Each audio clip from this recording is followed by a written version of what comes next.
Hey, FlimsyLunchTray here, back with another video for our new player guide series. Last week we covered open gunboating with Omaha and just talking about that as a new player in beginning your journey in World of Warships. And today we're going to talk about another important strategy when it comes to playing World of Warships, especially in domination mode, like we are here today on Neighbors and Random Battles. And that is cap control. Cap control can be a huge impact on the battle in terms of make or break. Does your team survive, or do you get pointed out by the enemy team where they reach 1,000 points first because you weren't focusing on contesting the caps, having any cap control, so on and so forth. So today I want to illustrate that and what would have been a loss, if not for focusing on cap control, which I'm going to illustrate here in the Tier 6 American destroyer, the Farragut, which I think this is the first time I've featured this ship in the new player guide series. She's a step up from the Tier 5 Nicholas, and they both handle the same. Stock torpedoes are 5.5, and then you can upgrade the torpedoes to 6.4. Concealment-wise, a little bit different. I think even with the concealment expert, you're sitting at 6.6. So not the best per se at tier 6. AA is eh. I mean, you can switch out the engine boost for a defensive AA fire consumable. So it's I usually just go for engine boost. It helps me get around the map quicker, as well as that good old American smoke. You get one more gun than Nicholas as well, because I think I've already featured the Nicholas. So just want to talk briefly about some differences there. So we're here on the map Neighbors, where we have 3 caps across the center, A, B, and C. So right now we are contesting C. I pinged the map because there is a destroyer on the opposite side. We have a cruiser here who's playing a bit too aggro, in my opinion.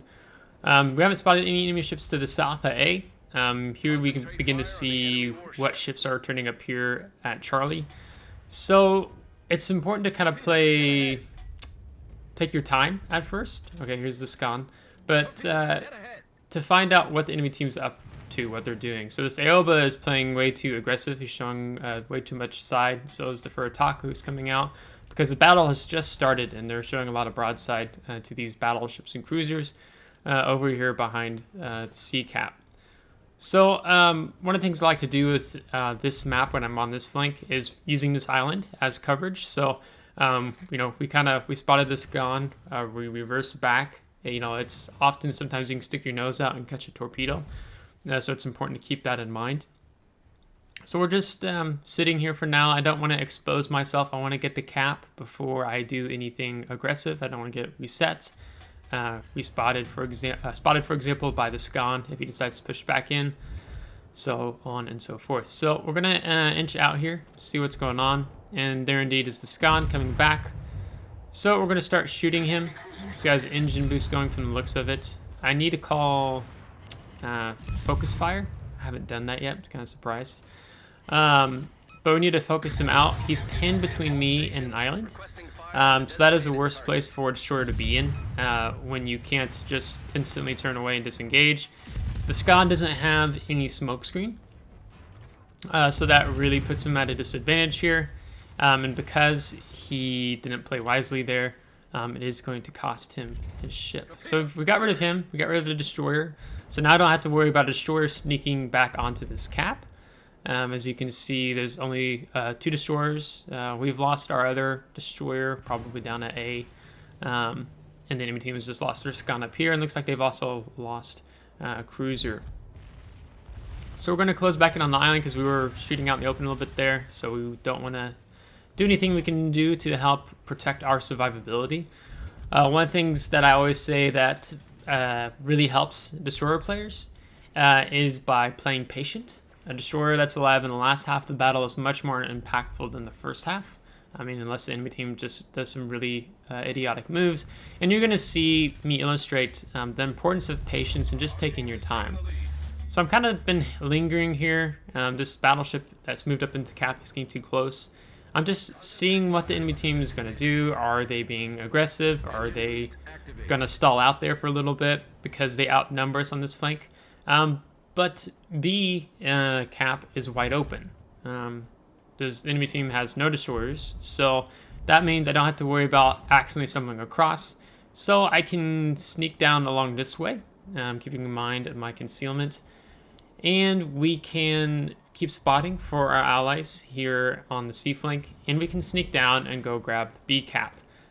Right now we have, was it about over 150 point lead for our team, and the enemy team doesn't have any caps, even at A, that's still open.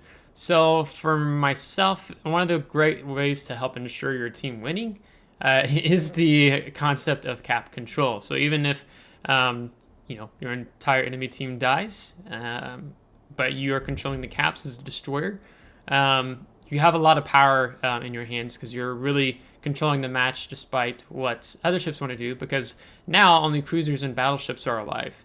I'm the last destroyer alive, so that means I outspot everything. Nothing's going to catch me off guard unless I come around an island and there's a ship right in my face. I smoke up, then I leave the smoke, and then there's an enemy ship right in front of me. So I should technically, like I like to phrase this, is like I hold the keys in my hand right now. Now, if our enemy team decides to just instantly die and we get 0 pointed, there's nothing I can really do about that. So we're going to slow down here. We're beginning to take Bravo. Our team is doing well to the south. They're winning the A flank, which is great. One of the things with neighbors, though, is usually the team that controls the C cap and fights it from a defensive position behind this big island behind me, directly behind me in Bravo. You can't see it on the screen. And using that as a defensive position where like cruisers are firing over. So if the enemy team's pushing from A up to B, usually you're going to be able to do just fine. If you have a destroyer out on the flank spotting for you, because the enemy team has to push into you. You're just firing free will behind an island, and there's not much they can do about it because you have all these islands up here on the north side of Bravo and then into Charlie. So it's a really good defensive position to fight from. So I've noticed usually the team who wins the C flank usually is the team that's going to win overall. Not always the case, but it tends to lean that way just because players who recognize the fact of the defensiveness position of firing and being at C behind B, they're playing really smart. That's how I want to phrase that. So now our teams, they've taken A cap. We have all caps right now. The enemy team's just stepped on the C. So, the enemy team's been at 215 points for quite some time now. And now we have 2 caps ticking up, even though they're contesting C at the moment. So things are going well. Now we have a ship lead again. So I'm going to move off from Bravo, and I'm going to open gun both of this for Taka. Because he's low, I'm comfortable to go ahead and sacrifice a little bit of my health. If I can turn out, I can use the rudder shift, so on and so forth, to avoid some incoming fire. All good. Furtaka doesn't have any heals, but I just don't want him to go far in the back, and he's spamming HE at my team that's remaining at C. You may have noticed in chat, probably like 2 minutes ago, I was telling the cruisers to kite away and head back towards spawn because ultimately the enemy team is going to win this push from C. And you can see that they didn't listen to me. A kiting cruiser is much harder to deal with than a cruiser that just stays and dies, just like the Furtaka did. So I let that Algerie fire at me right before I smoked up because I wanted him to be spotted by my team down by A. So I can open up and get some damage in here, although the Algerie is kind of a fast ship, so it's kind of been difficult for me to land shots. And he doesn't look like he's going to open up and shooting anymore. So I'm thinking about, do I just turn back through the smoke and I yellow him? And I'm like, no, that's not a wise decision because even though we're winning, I don't quite have confidence just to hand things over to my team at this point in time. So I pay attention, there's going to be a push coming down from C. So really we need to take a more defensive position and just defending Bravo Cap and work together as a team. I can move back this way, get some spotting in for my team, and we can throw even some torpedoes up this way and see if we get lucky on any of the ships. Now, I want you to notice there's going to be on the mini map, I'll try to remember to point out different points, but there's going to be a weakness in our team and how they move up from A to Bravo. We have 2 ships now that are leaving, moving up towards B, and then we have 3 ships even further off to the south, so they're not cohesively pushing together as a unit. Not saying that you should expect that, but because they as 2 ships are pushing up into Bravo on their own, despite the fact that I'm here, but undetected, and just trying to be a pest to the enemy team, is that these 2 ships are going to be focused by the 5 enemy ships remaining right now, right? Versus the ones that are down into A. So that means they're going to take a lot of more damage. They're going to get more focus fired. So it's not good for them. The Dunkirk, they're doing really good in dodging those torpedoes, unfortunately. So even though you cannot stealth fire torpedo with the Farragut, you can stealth fire and disengaging behind an island with a enemy ship pushing into you, like I did there. So unfortunately, we didn't get to land any damage there on the Dunkirk. So we're going to move over, work up. I want to keep this cruiser from pushing down towards my team.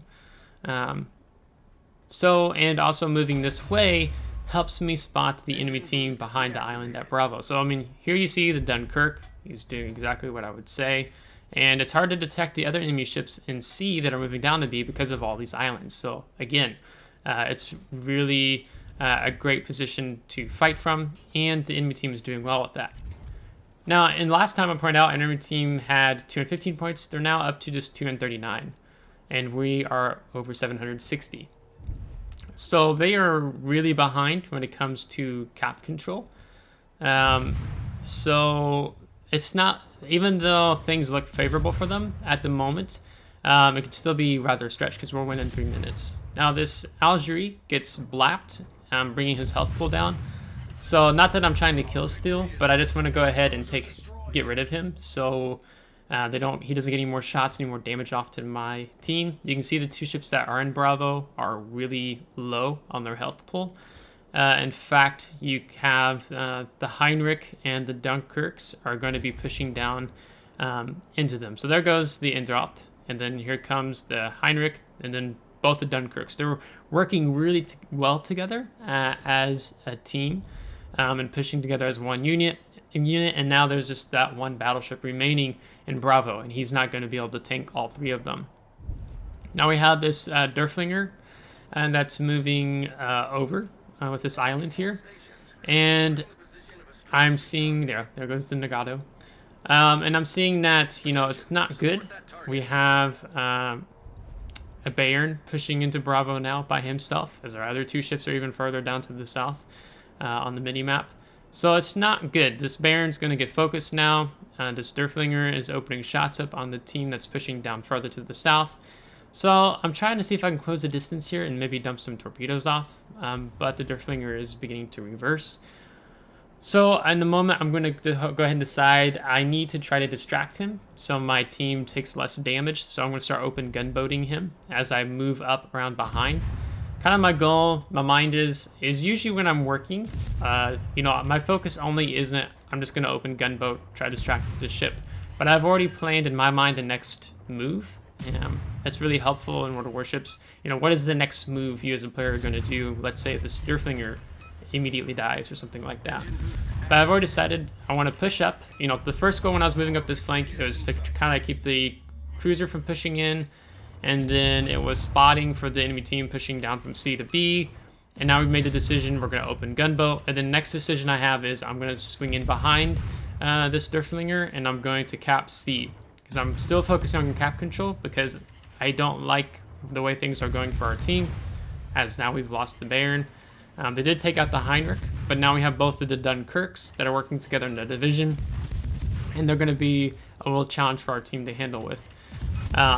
Now, both these Dunkirks, too, they're going to move off Bravo caps. Now that cap's uncontested, which means A and B are still bringing us in points. So we're still, again, we're just under 3 minutes from winning.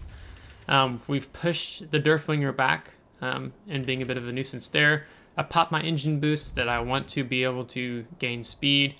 My torpedoes are already back up again. I'm wondering maybe I can swing through here and I can dump some torpedoes onto the Derflinger again. Or I guess maybe it's for the first time. To see if we can catch some torps on him. So now we've lost the Iron Duke, and now we only have one. I only have one allied ship left. But the point difference is still pretty wide. The Dunkirk looks like he's reversed, stepping back onto B, so he kind of realizes we need to stop the point intake or we're going to get pointed out. So now you see the score timer, it's over 6 minutes till win. And the other Dunkirk moves on aggressively to take on my last allied ship. And he's about to go down, he's really low on health. So I'm going to be a bit aggressive here because I know I need to get onto this cap. And we are now the last hope. So we're going to throw torpedoes onto him.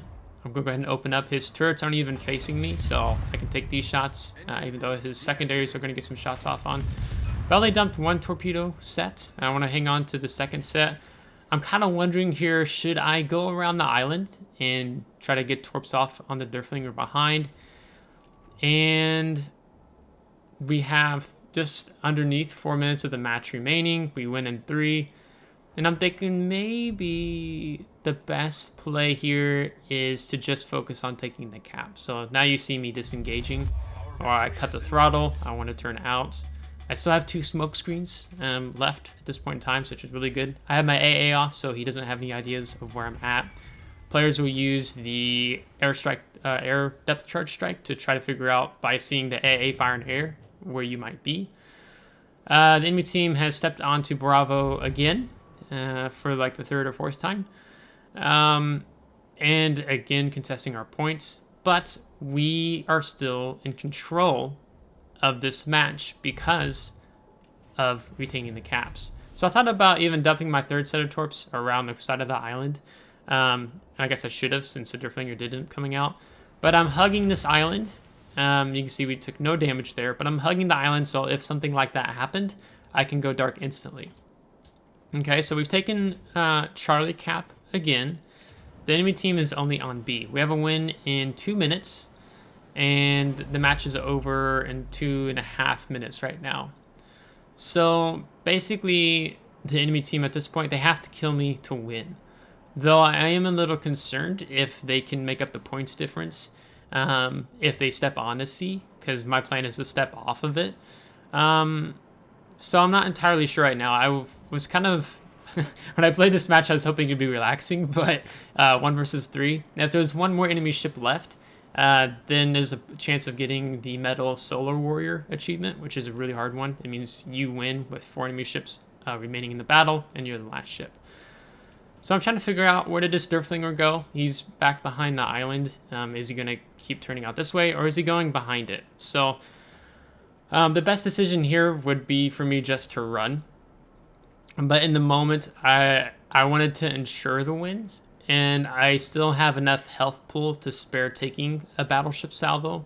If I was lower in health, I wouldn't have stepped back onto the cap like I am right now, so they know I'm contesting the cap, so they know I've not gone very far. And then there is the Derflinger, so we're going to smoke up instantly because we don't want to give the chance enemy team getting some damage in on me. So we took a fair chunk there, but now the goal is to run away. The Derflinger actually did really good with some blind shots he got off there into the smoke. But I can fire and still be dark and undetected to get the reset. So now everything's fine. I don't even need to worry about trying to contest cap anymore because our team's going to win. So honestly, I didn't have to step back onto the cap. I could have just kept running. I was kind of concerned if the other Dunkirk was going to go down to A cap, but he didn't. But there's just too much of a points difference for the enemy team to win. The only way they can win now is by killing me.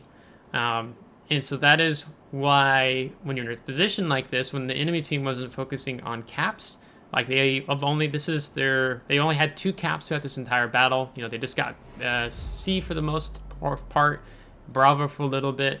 But because we focused on the cap control so early, despite our entire team dying, we're still going to be able to pull off a win in this match. So I did give compliments to the remaining battleship players, because I know it's pretty frustrating when you're in a situation like this and you've killed the whole team except this one guy. So it is frustrating, but it is also satisfying. But this is a win where I was like, wait, do I need to step on the cap again? Kind of second guessing. And we took damage for that when we didn't really need to. So 3 solo caps, 330,000 credits, 9,900 XP, 2,600 free XP, almost 60,000 damage with 2 torpedo hits, 4 defended ribbons, 2 destroyed, 2 set on fire.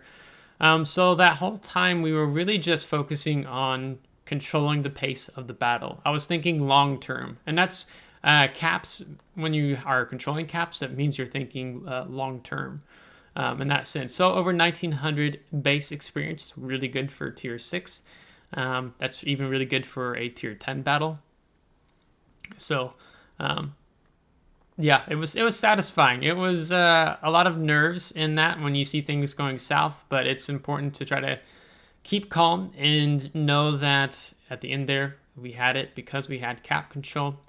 Here you can see the damage that we did, most of it being that Durflinger at the end. We did some good damage on the Scon in the beginning of the match, and then knocking out those 2 low health cruisers.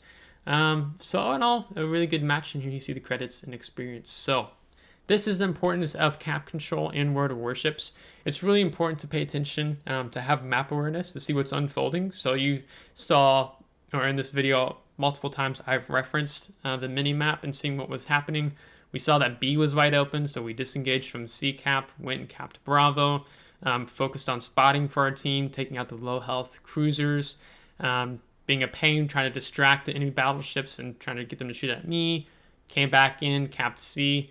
So even despite our team kind of throwing themselves in there towards the end, we did really well in this match. And that is why, as a destroyer player, when you're alive for the last half of the battle, you had the most impact compared to any of the other classes, I would say. You could probably make the argument where a carrier would be, if there was a carrier in this match, you could just spot me regardless.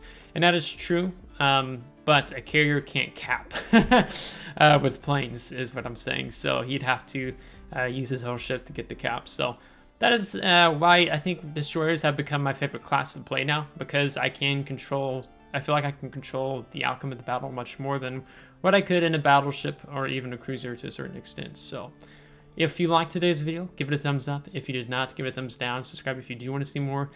If you are subscribed, thanks so much. I really appreciate it. And until next time, take care.